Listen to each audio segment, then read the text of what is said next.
இறைவனின் திருப்பெயரால் தூங்குகின்றேன். நான் இதுக்கு முன்னாடி மேடை பேச்செல்லாம் பேசினதில்லை, அதனால் எதனால் தவறு இருந்தால் தனியாக வந்து சொல்லிவிடுங்க. என்னுடைய கருத்து, எனக்கு தெரிஞ்ச கருத்தெல்லாம் மட்டும் நான் சொல்கிறேன். இன்றைக்கி வந்து ஏன் எல்லோரும் வந்து இஸ்லாத்துக்கு வரணும் அப்படின்றத நம்ம யோசிக்கணும். எல்லாருமே வந்து நம்ம சொல்கிறோம் இஸ்லாத்தில் இவ்வளோ நன்மை இருக்குது, அதெல்லாம் சொல்கிறோம். அதுக்கு முதல்ல என்ன காரணம் அப்படின்றத யோசிக்கணும். எனக்கு தெரிஞ்ச ஒரு சில காரணங்களை வந்து நான் இங்கே சொல்கிறேன். இப்போ வந்து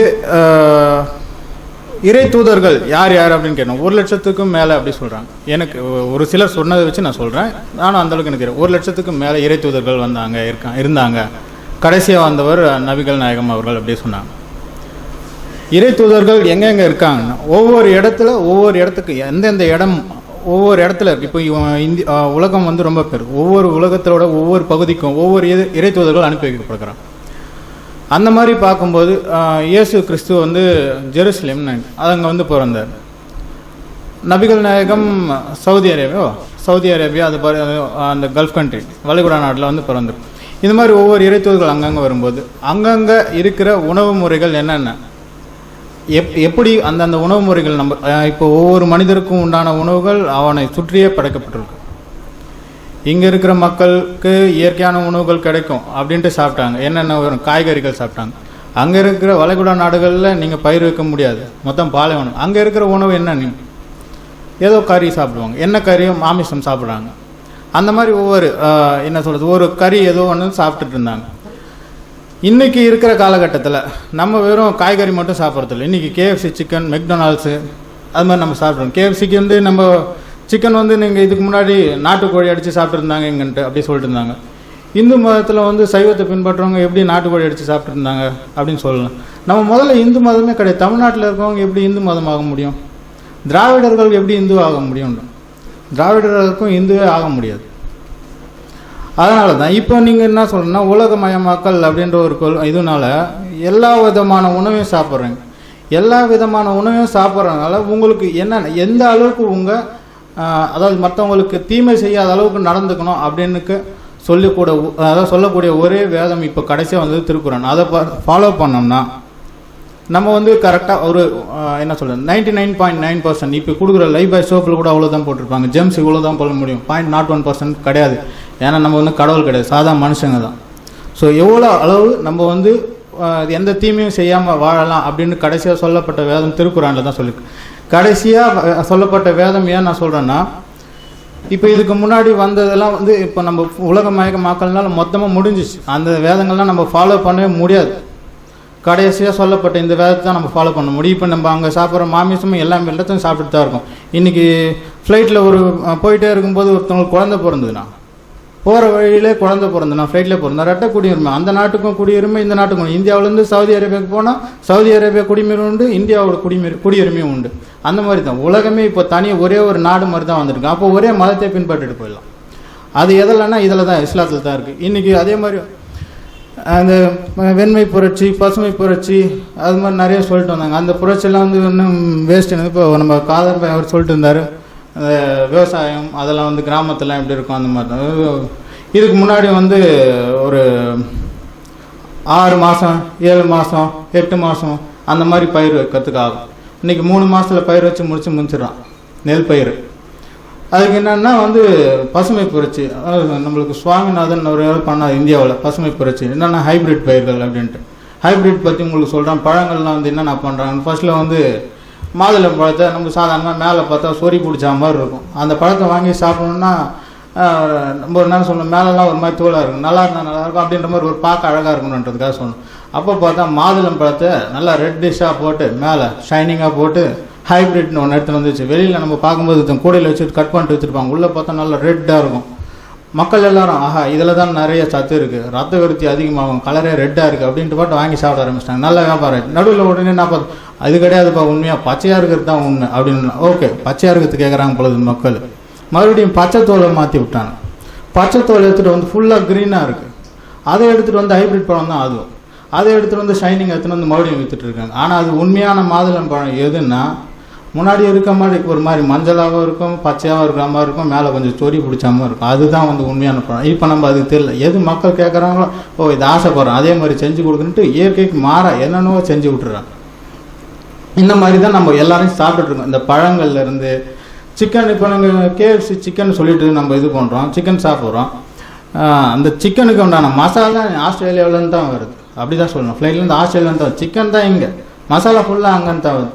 அப்புறம் நீ இங்கே சாப்பிட்ற உணவு எங்கே, அங்கே சாப்பிட்ற உணவு, எந்த உணவு சாப்பிட்ற நீ, எல்லாமே கலந்து ஒன்றா தான் போயிட்டுருக்கு. அப்போ எந்த மதத்தை நீங்கள் பின்பற்றணும்னா இந்த மதத்தை பின்பற்றணும். அதாவது இந்த மார்க்கம்னு சொல்கிறாங்க, மார்க்கத்தை பின்பற்றணும். ஏன்னா தப்பாக சொல்லி தான் மன்னிக்கணும். மார்க்கத்தை பின்பற்றணும்னா அதாவது இஸ்லாத்தை பின்பற்றது தான் இன்றைய காலகட்டத்தில் கரெக்டான ஒரு வழி. அதே மாதிரி இப்போது எல்லாரும் சொல்லிட்டு இருப்பாங்க, நான் வந்து நான்வெஜ் சாப்பிட்றது கிடையாதுப்பா, நான்வெஜ்லாம் நான் சாப்பிட்றது இல்லை அப்படின்னு என்ன வந்து நிறைய பேர் சொல்லுவாங்க. அப்புறம் நான் எதுக்கு நான் இது இஸ்லாத்தை பின்பற்றணும், அப்படி வாழணும் அப்படின்னு சொல்லிட்டு நான் நான்வெஜ் சாப்பிட்றது கிடையாது அப்படின்னு. சரி, சக்கரை நான்வெஜ்ஜா இல்லையா அப்படின்னு நிறைய பேர் சொல்லுவாங்க. சக்கரை வந்து வெஜிடேரியன் அப்படின்னா, ஒரு சில நான்வெஜ்னு சொல்லுவாங்க, என்ன காரணம்னு சொல்ல மாட்டாங்க. இந்த சக்கரை வந்து நான் சுகர் மில் நிறைய போயிருக்கேன், சுகர் மில்ஸ்லாம் நிறைய போயிருக்கேன். சுகர் மில் போயிட்டு நம்ம கை வச்சு பார்க்கும்போது அந்த சுகர் இதுவெல்லாம் சுகர் கேன்ஸ்லாம் இது பண்ணி ஜூஸ் பண்ணிட்டு அதுக்கப்புறம் வந்து ட்ரை ஆகி வரும்போது வெள்ளம் மாதிரி தான் வரும், பவுடர் மாதிரி. கை பிடிச்சி பார்த்தா தெரியும், பவுடர் மாதிரி வரும். அதுக்கப்புறம் நம்ம அதையே கொடுத்தா அந்த கலர் இருக்காது, நல்லா இருக்காது அப்படின்ட்டு கலர் போடுறதுக்காக வந்து பாஸ்பரஸ் வந்து இது பண்ணணும். அதில் ரெட் பாஸ்பரஸ், ஒயிட் பாஸ்பரஸ் அது மாதிரி இருக்குது. பாஸ்பரஸ் ஆட் பண்ணுறதுக்காக என்ன பண்ணலான்ட்டு அவங்க என்ன பண்ணுவோன்னா, எலும்பில் தான் நிறைய பாஸ்பரஸ் இருக்குது, எலும்பு துண்டுங்களில் அதை கொளுத்தி அதுலேருந்து பாஸ்பரஸ் எடுப்பாங்க. அந்த பாஸ்பரஸ் வச்சு தான் ஒயிட் கலர் கொடுப்பாங்க சுகருக்கு. இன்றைக்கி எல்லாம் சொல்லிட்டு நம்ம நான் இது வெஜிடேரியன், நான்வெஜ்லாம் சாப்பிட்றதில்ல. அப்போ டீக்கு என்னவோ போடுற சக்கரை தான் போட்டு குடிக்கிறேன், வெள்ளம் போடுறதில்ல சக்கரை தான் போட்டு குடிக்கிறேன். அப்புறம் எப்படி நீங்கள் வெஜிடேரியன் ஆக முடியும்? அந்த பாஸ்பரஸ் போட்டு தான் வெள்ளை கலராக மாற்றி வருது ஒவ்வொரு சர்க்கரையும். ஸோ அவங்களும் வந்து எதுவும் பண்ண முடியாது. அவங்களுடைய அதாவது இப்போது 4 மனைவிமார்கள் கட்டிக்கலாம் அப்படின்னு சவுதி அரேபியாவிலலாம் சொல்லிட்டு அதான் இந்த இது இஸ்லாத்தில் இருக்குது அப்படி சொல்லிட்டு இருந்தாங்க. ஏன் அப்படின்னா, நம்ம அந்த மாமிச உணவு சாப்பிடும்போது அவங்களுக்கு உணர்ச்சி அதிகமாக இருக்கும். 4 மனைவிமார்கள் கல்யாணம் பண்ணலாம் தாராளமாக அப்படி தான் சொல்லிட்டு இருந்தாங்க. நான் வந்து அது வந்து அப்படி தான் பண்ணணும்னு நான் சொல்லலை, பண்ணுறாங்க அப்படின்னு. ஏன்னா தவறு நடக்காமல் இருக்கும்ல, அதுக்காக கூட இருக்கலாம், அதுக்காக சொல்லியிருக்கலாம். நான் ஒன்றும் அதை பற்றி தெரியாமல் இது பண்ணல, தெரிஞ்சதை வச்சு நான் சொல்கிறேன். தவறு நடக்காமல் இருக்கலாம். நீங்கள் வெஜிடேரியன் சாப்பிட்றது, இப்போ நீ நான்வெஜ் சாப்பிட்ற, நீ அப்போ பண்ணலாமே, ஒன்றும் பிரச்சனை இல்லை. எல்லோரும் நான்வெஜ் தானே போயாச்சு, பண்ணலாமே. அந்த மாதிரி தான். அதுக்கப்புறம் வந்து இப்போ இந்த இதுக்கு முன்னாடி நீ இயற்கைக்கு மாறா நான் இதை படைச்சிருவேன் அதை படைச்சிருவேன், ஒன்றும் பண்ண முடியாது. இப்போது 5 அறிவு ஓரறிவு உள்ள ஜீவன்லாம் வந்து கரெக்டாக நடந்துக்கும் போது நம்ம மட்டும்தான் மாற்றி மாற்றி நடந்துட்டு. இப்போ என்னப்போ சொல்லலாம்னா, ஆடு மாடு இதெல்லாம் வந்து உடல் உறவு வச்சுக்கோங்க. எந்த நேரத்தில் வச்சுக்கோன்னா அதுக்கு எப்போ தேவையோ அப்போ தான் தெரியும். ஆடு மாடுக்கு அபாஷனாக இதுவரை நான் பார்த்தது கிடையாது. என் வீட்டில் மாடுலாம் இருக்குது, இதுக்கு முன்னாடி வச்சுருந்தோம் மாடுலாம் இருந்து. இதுவரை எந்த மாடுக்கு அபாஷனாகி பார்த்தது இல்லை. ஆனால் மனுஷனுக்கு மட்டும் ஏன் ஆகுது அப்படி தான் நான் கேள்வி கேட்பேன். மனுஷனுக்கு மட்டும் ஏன் ஆகுது? அவன் பார்த்தோன்னா இருக்கிற விலங்கு, அதாவது இருக்கிற ஜீவராசிகள்லேயே மனுஷனும் குரங்கு தான் வந்து எப்போ பார்த்தாலும் உடல் வச்சுருப்பான் அப்படின்றான். ஆனால் மாடுக்கு எப்போ தோண தேவையோ அப்போ மட்டும்தான், அவ்வளோதான். மாடு மட்டும் இல்லை, மற்ற எந்த மிருகமே அப்படி தான் வச்சுருக்கு எனக்கு தெரிஞ்ச வரலாம். அவ்வளோதான், ஈஸியாக முடிஞ்சு போயிரு. நீ அந்த மாடு அந்த மற்ற ஜீவராசிகள்லாம் இவ்வளோ ஒழுக்கமாகவும் கரெக்டாகவும் நடந்துருக்கும் போது நீ மட்டும் ஏன் இப்படி மாறா நடந்துக்கிற? கடவுள் சொன்னதுக்கு மாறா நடந்துக்கிற, அதனால தான் நீ இவ்வளோ கஷ்டங்களையும் பாரு. ஸோ அது மாதிரி தான் ஒவ்வொரு விஷயம் நடந்துட்டுருக்கேன். இப்போது லாஸ்ட்டாக ஏன் இப்போ மதத்தை வந்து தழுவணுன்னா மொத்தம் தெரிஞ்சுக்கணும், இதை பற்றி அதை பற்றி ஆராய்ச்சி பண்ணி தான் தெரிஞ்சுக்கணும் அப்படின்னு நிறைய பேர் சொல்லிவிட்டு தெரிஞ்சுக்கணும், குரானை படிங்க அப்படின்ட்டு நம்ம சொல்லுவோம். குரான் அவங்க படிப்பாங்க, இது என்ன அது என்ன கேள்வி கேட்பாங்க. அவங்க வர்றது தான் எனக்கு தெரிஞ்சு நிறைய நேரம் ஆகும். அவங்க தான் இஸ்லாத்தை தழுவத்துக்கு ரொம்ப நேரம் ஆகும். எப்படி சொல்கிறேன்னா, நான் என்னுடைய அனுபவத்தை வச்சு கொஞ்சம் சொல்கிறேன். நான் வந்து சின்ன வயசுலேருந்து இங்கிலீஷ் படிச்சுன்னு வரேன், இங்கிலீஷ் படிக்கிறேன். Grammar me sir was were been being அப்படின்ட்டு பி ஃபார்ம்ஸ் அது இதுன்னு படிக்கிறேன். அப்புறம் வந்து கொஷின் மார்க்ஸ்லாம் எங்கெங்கே போடணும், கொஷின் டேக்ஸ் அப்படின்ட்டு பர்சன் வந்து person who place where time when thing what பர்பஸ்னா ஒய் அப்படி போட்டு கேள்வி கேட்கணும். படிச்சுட்டே வரேன். ஒவ்வொரு நேரம் ஒரு இடத்துல நான் பேசுகிறேன். இப்போ நான் போய்ட்டு இந்த இடத்துல ஓகே, நான் இப்போ ரீசெண்டாக கூட ஒரு அமெரிக்கன் கன்சுலேட் உள்ள ஒரு வியாபார விஷயமாக உள்ளே போய்ட்டு இருக்கோம். அப்போ பேசுகிறேன், வரல எனக்கு இங்கிலீஷ் சுத்தமாக வரல. நான் அந்த நேரத்தில் யோசிக்கிறேன், இந்த இடத்துல என்ன பண்ணோம், வேன் அப்படின்ற மாதிரி இழுத்து எதுவோ பேசுகிறேன், எனக்கு வரல.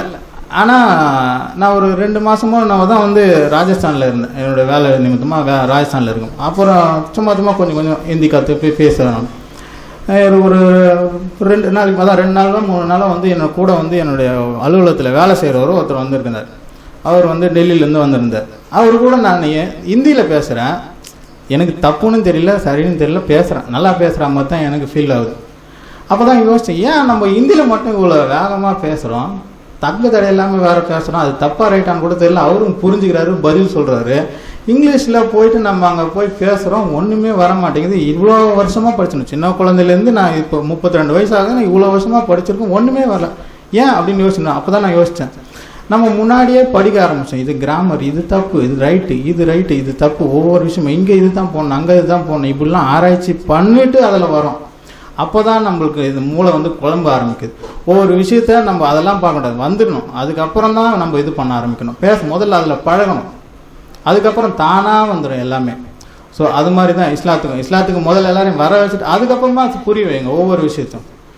இப்போ அவரே கூட சொல்லாரு, நான் நாளைக்கு இப்போ வந்துட்டேன்னா என்ன சொல்கிறது, அதுக்கு முன்னாடி ஆயா அப்படின்னு இல்லை ஆகையா அப்படின்னாரு. அதுக்கப்புறமா சொல்ல ஆரம்பித்தார். ஸோ பேச ஆரம்பிச்சதுக்கப்புறம் தவறுகளை திருத்தலாம். அந்த மாதிரி தான் இது மாதிரி இஸ்லாத்துக்கு வர வச்சுட்டு அதுக்கப்புறம் தவறுகளை திருத்தலாம்.